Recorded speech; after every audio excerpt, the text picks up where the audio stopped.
bintang ganda visual. Bintang ganda visual ini adalah bintang ganda yang jarak antar kedua anggotanya cukup besar, sehingga apabila dilihat dari teleskop akan tampak seperti dua bintang. Nah, jarak antara komponennya ini itu mencapai ratusan satuan astronomi, sehingga ya periodenya juga akan panjang, bahkan bisa puluhan sampai ratusan tahun. Jadi kalau yang ganda visual ini sebenarnya adalah bintang ganda, ini ada komponen primer dan ada komponen sekunder seperti ini ya. Ini kedua-duanya terikat secara gravitasi, tapi jaraknya ini sangat jauh, gitu ya. Nah, karena jaraknya sangat jauh, kalau dilihat dari pengamat di bumi, gitu ya. Ini pengamat yang ada di bumi di sini misalkan, maka akan terlihat sebagai objek yang terpisah. Nah ini adalah jarak pisahnya misalkan A. Ini akan teramati sebagai objek yang terpisah.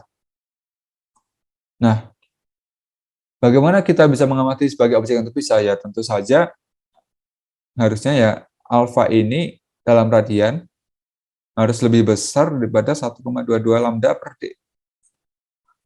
Atau kalau misalkan dalam detik busur, harus lebih besar daripada 206.265 kali 1,22 lambda per D. Dan ingat lagi, lambda di sini adalah panjang gelombang cahaya yang teramati oleh detektor, baik mata ataupun teleskop gitu. Dan D-nya itu adalah diameter dari alat instrumentasi, misalkan mata ataupun diameter teleskop gitu. Oke, ini bintang ganda visual itu ya syaratnya harus ini ya, harus jarak pisahnya harus bisa diamati oleh mata ataupun pakai teleskop yang kecil gitu. Nah, karena di sini supaya bisa terlihat itu jaraknya harus panjang, A-nya ini harus gede, maka periodenya juga akan gede. Jadi kalau diingat lagi dari hukum ketiga Newton, bahwa A pangkat 3 per T kuadrat itu adalah massa bintang 1 tambah massa bintang 2, di mana A-nya ini dalam satuan astronomi, T-nya dalam tahun, dan penjumlahan massa ini dalam satuan massa matahari, maka untuk A yang gede dan M yang sama, M1 dan M2 ini yang sama, maka T-nya ini akan gede, harus gede gitu. Jadi, kalau jaraknya ratusan satuan astronomi, ya periodenya bakal lama, bakal puluhan sampai ratusan tahun gitu.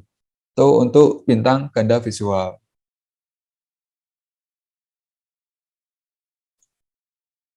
Nah, pasangan bintang ganda visual itu gerak orbitnya sangat suka diamati karena gerakannya terlalu lambat gitu ya.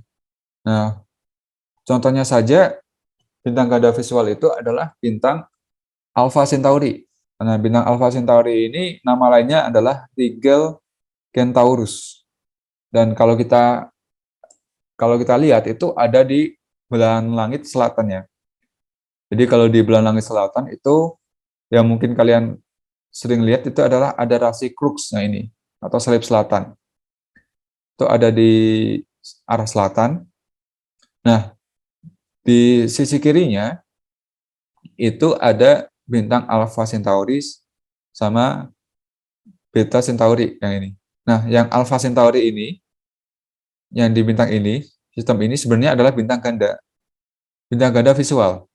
Komponennya itu adalah Alpha Centauri A dan ada Alpha Centauri B. Oh ya, fakta unik lagi dari Alpha Centauri ini adalah bintang terdekat ke matahari ya. Jadi kalau dari kita, bintang paling dekat itu ya ini, Alpha Centauri. Kalau kita lihat di ini, data pengamatannya, dari tahun 1790 sampai tahun 1950, pergerakan dari bintang ini, bintang ganda ini, itu belum ada satu periode. Jadi dari sini, kalau kita amati, gerak orbitnya itu seperti ini. Ya, ini Alpha Centauri A,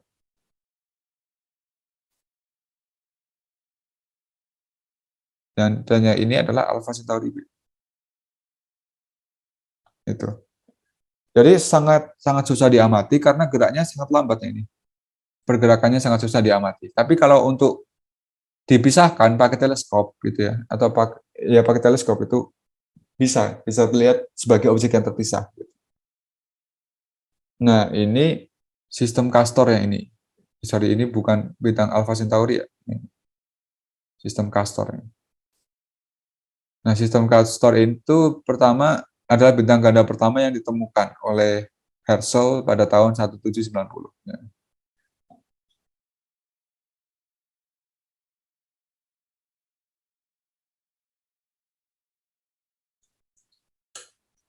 Nah, kalau kita balik lagi ke yang sebelumnya, yang ini, nah ini ya, ini baik komponen primer sama sekunder itu digambarkan saling mengitari pusat masanya, pusat massa sistem maksudku. Nah, dalam kasus nyatanya, kalau kita menggambarkan keduanya bergerak ke atau bergerak mengelilingi pusat sistem, maka akan susah.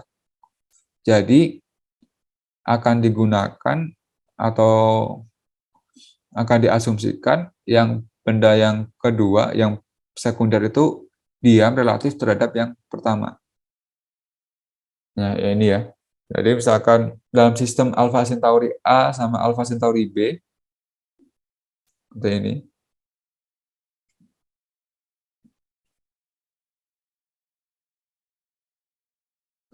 Nah, ini proyeksi dari orbit dari Centauri B relatif terhadap Centauri A ya, untuk tahun-tahun yang selanjutnya, yaitu tahun 2025 sampai tahun 2070. Itu seperti ini proyeksinya gitu.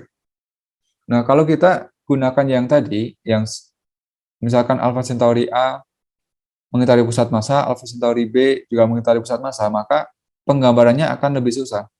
Jadi bisa jadi akan jadi seperti ini. Pusat massa sistem, ini adalah orbit dari Centauri A, dan yang ini adalah orbit dari Centauri B, Alpha Centauri B. Nah, kalau kita gambarkan seperti ini, maka akan lebih susah. Jadi, yang kita gambarkan adalah yang Alpha Centauri A ini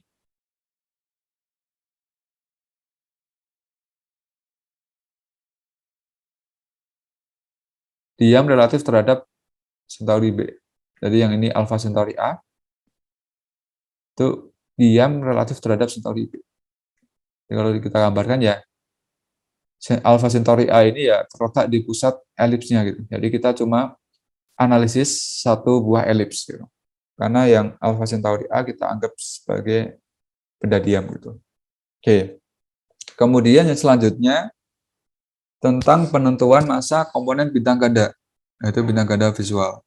Nah, dari pengamatan bintang ganda visual, itu dapat ditentukan beberapa komponennya, yaitu yang pertama adalah sudut inklinasi, yang kedua adalah sudut setengah sumbu besar, yang ketiga adalah eksentrisitas, dan periode orbit. Jadi kalau kita lihat dari yang sebelum-sebelumnya, sudut inklinasi itu terbentuk sebagai berikut ya. Aku gambarkan dulu, misalkan di sini ada pengamat.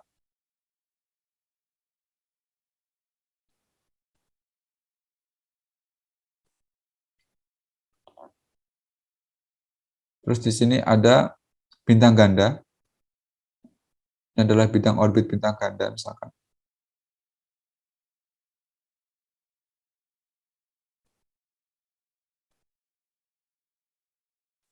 Inklinasi itu kita bisa menghitungnya dari normal dari orbit ini. Normalnya kan yang tegak lurus kan, dari bidang orbit. Dengan pengamatnya ini. Jadi ini adalah sudut inklinasi. Untuk setengah sumbu besar itu adalah kalau misalkan ada pengamat ya,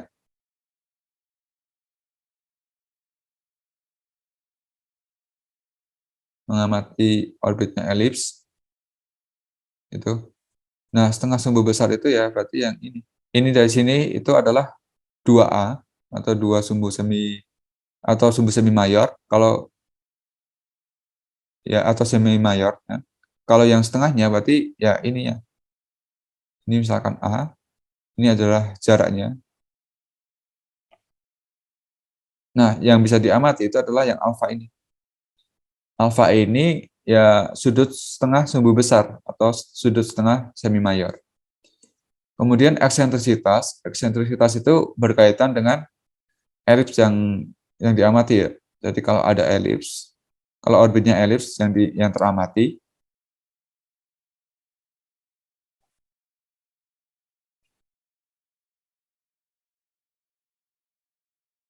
terus yang ini adalah alfa, ya ini adalah sumbu setengah semi minornya, atau misalkan beta aja gini. Maka eksentrisitas itu adalah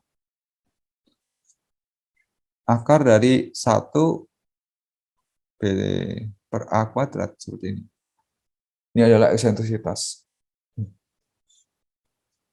Kemudian periodenya ya bisa kita tentukan dari ini kan. Misalkan ini adalah bintang ganda yang bergerak gitu ya. Nah, periode adalah waktu dari sini sampai ke sini lagi gitu. Atau dari posisi 2 sampai ke posisi 2 lagi dan seterusnya gitu. Nah, dari hukum ketiga Kepler kita bisa tahu hubungan antara jarak antar bintang ganda, yang jarak antar bintangnya atau sumbu semi mayornya itu adalah A, kemudian periodenya adalah P, dan M1 dan M2 ini adalah massa dari masing-masing bintang 1 dan massa dari bintang 2. Jadi kalau misalkan ada bintang seperti ini M1, M2, dan di sini adalah 2A jaraknya, ini pusat massanya. Nah, maka kita bisa menyatakan M-nya ini, M1 sama M2-nya dengan persamaan ini. Dengan A-nya itu adalah jarak atau sumbu semi mayor sistem ini, yang satuannya, kalau di sini satuannya harus satuan SI, satuan meter. P-nya adalah periodenya, satuannya harus satuan SI, satuan detik. Dan masanya itu adalah massa dari bintangnya. Satuannya adalah kilogram. Ini harus satuan SI. Nah, apabila kita bandingkan dengan besaran yang ada di matahari, maka kita bisa menyatakan persamaan 3 itu menjadi persamaan 4. Dengan A-nya ini adalah sama, masih sumbu semi mayor, tapi satuannya adalah satuan astronomi, SA. Dan P-nya ini adalah satuannya adalah tahun. Dan M1 plus M2 satuannya adalah massa matahari. Dan ingat lagi bahwa 1 SA itu adalah jarak bumi ke matahari, yang besarnya sekitar 149,6 kali 10 pangkat 9 meter. Itu. Nah, seperti yang sudah dijelaskan sebelumnya, setengah sumbu besar itu bisa dihubungkan dengan sudut setengah sumbu besar. Jadi kalau misalkan ada pengamat yang mengamati suatu sistem bintang ganda dengan jarak D, maka hubungan dari sudut sumbu besar ini, setengah sudut sumbu besar, dengan D dan A, maka bisa dinyatakan sebagai berikut, yaitu A sama dengan alfa kali D, dengan alfanya ini dalam satuan radian.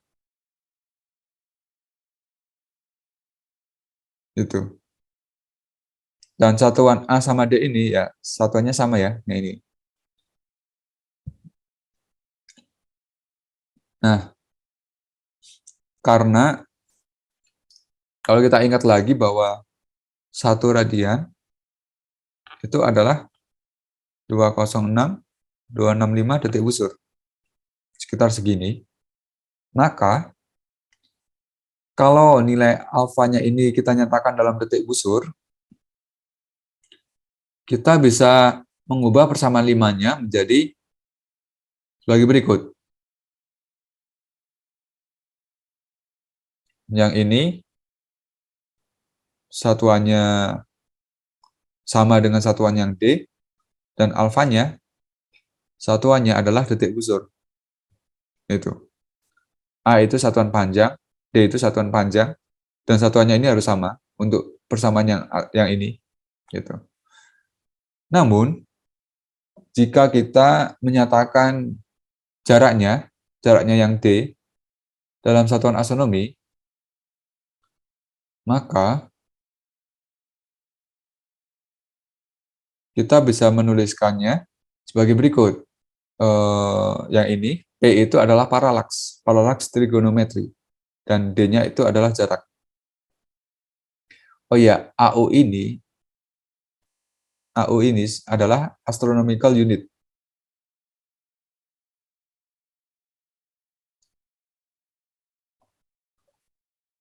Astronomical unit. Dan itu akan sama, AU itu sama dengan SA. Cuma beda bahasa aja. Kalau AU itu bahasa Inggris, kalau SA itu bahasa Indonesia. Satuan astronomi. Tuh. Nah, kemudian ada juga jarak bintang dalam parsec.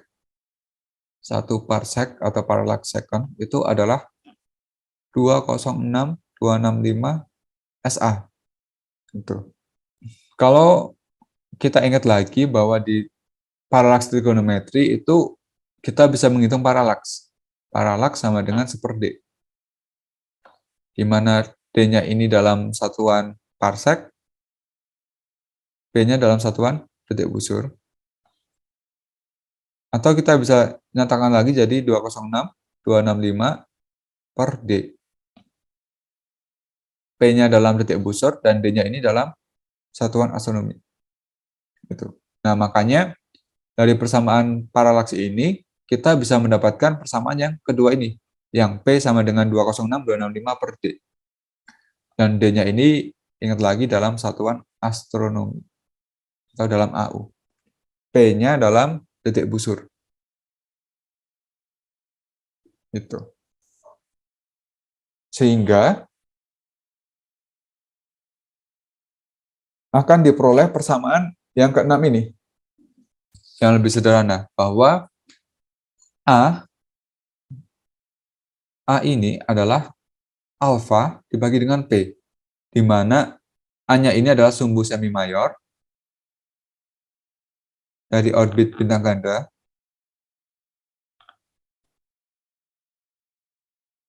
Satuannya adalah satuan astronomi. Dan alfanya itu adalah sudut satuannya. Alfa ini adalah sudut sumbu semi mayor. Satuannya adalah detik busur, dan P-nya ini adalah paralaks. Yang satuannya adalah detik busur juga.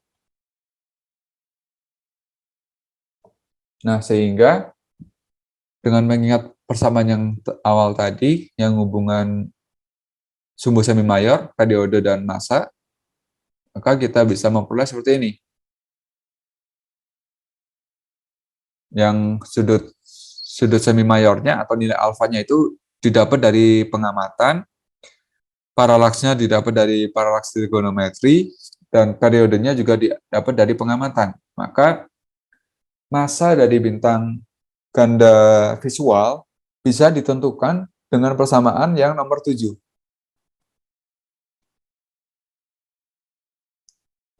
Nah, kemudian untuk menghitung massa masing-masing komponen, kita bisa mengingat persamaan pusat massa, yaitu yang M1 kali A1 sama dengan M2 kali A2.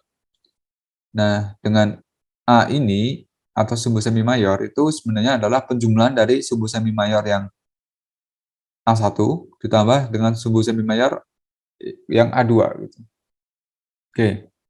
Nah, ini kesimpulannya. Untuk dapat menentukan massa dari bintang ganda visual, diperlukan informasi yang cukup dari pengamatan. Yang pertama itu adalah periode, kemudian separasi total antar bintang. Ya, ini separasi total ini maksudnya adalah yang alfa tadi. Kemudian yang perlu lagi itu adalah jaraknya, jarak antar bintang atau paralaks. Paralaks atau jarak bintang. Ini perlu juga. Sehingga jumlah total masanya itu bisa dihitung. Gitu. Kemudian jika masing-masing separasi dapat diukur, maksudnya masing-masing itu adalah kita bisa membedakan antara alfa 1 dengan alfa 2. Kita tahu bahwa alfa itu adalah alfa 1 tambah alfa 2. Nah, kalau kita bisa menghitung masing-masingnya, maka masa masing-masing antar bintang itu bisa ditentukan dari hubungan M1 kali A1 sama dengan M2 kali A2. Ini juga sama dengan M1 kali alfa 1 sama dengan M2 kali alfa 2 gitu. Nah, contohnya saja yang bintang Alpha Centauri ini diketahui periodenya adalah 79,92 tahun dengan sudut sumbu semi mayornya adalah 17 detik busur, 66 dan paralaksnya adalah 0,74 detik busur.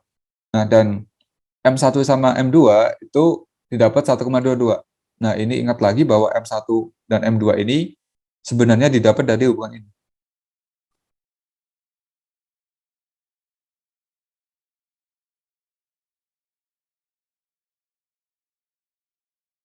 Gitu. Dan ini bisa diperoleh dari pengamatannya dan didapat sekitar 1,22 kalau dalam kasus ini.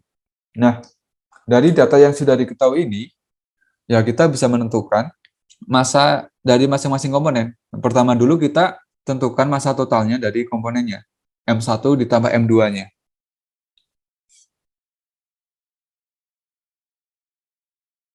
Didapat sekitar 2,13 massa matahari. Sehingga masing-masing komponennya ya kita bisa hitung. Karena kita tahu hubungan M1 per M2-nya kan yang ini kan. Tuh.